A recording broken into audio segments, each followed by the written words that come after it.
I moved from Sarasota, Florida to Raleigh, North Carolina. I'm a senior associate at Weber Shandwick. I was previously based in the Chicago office, and now I'm based in the Philly office. Normally, I'm based on the Lower East Side of Manhattan, but for the last, 4 months, we've been both in upstate New York and in New Jersey. Prior to April 2020, for the last 8 years, along with my wife, we've lived in Manhattan. We've recently made the difficult decision to relocate to a sleepy suburb in Bergen County, New Jersey.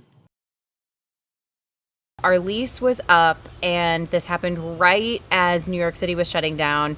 So we couldn't go look for an apartment, and we couldn't re-sign, and we really didn't have a choice. My wife is currently pregnant, which we're super excited about. We're just trying to limit the amount of interactions that we have with folks. I don't imagine that we would have ever left New York had it not been for COVID.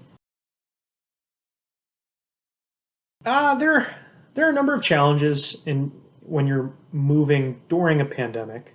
First, mental health. The pandemic in and of itself is a anxiety-inducing experience. Moving on top of that is very stressful. I would also say that there are logistical challenges. Finding movers, finding a place to live, all of that is hard. Financially, it's challenging. And then last but not least, I would say culturally, it's challenging. New York is the most diverse, fun place on the planet. To suddenly be in a sleepy and quiet suburb, it's just a very different experience.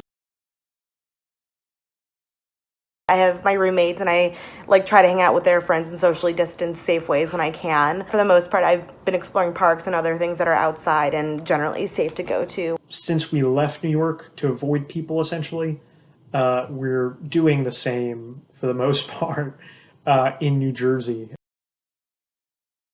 I'm just not able to explore the new city that I'm in. So don't ask me for any food recommendations in Raleigh because I don't even know myself. We're really looking forward to coming back home and feel excited about being able to find an apartment that we can actually live in. I think most of the time in New York City, we don't live in our apartments, we live in the city. The one thing I want to say is that we are super fortunate to be able to move during a pandemic, recognizing that myself and perhaps the other folks in this video are in a privileged position and are able to make the move, whether because of COVID-19 or otherwise. I think that is important, to take note of and to recognize.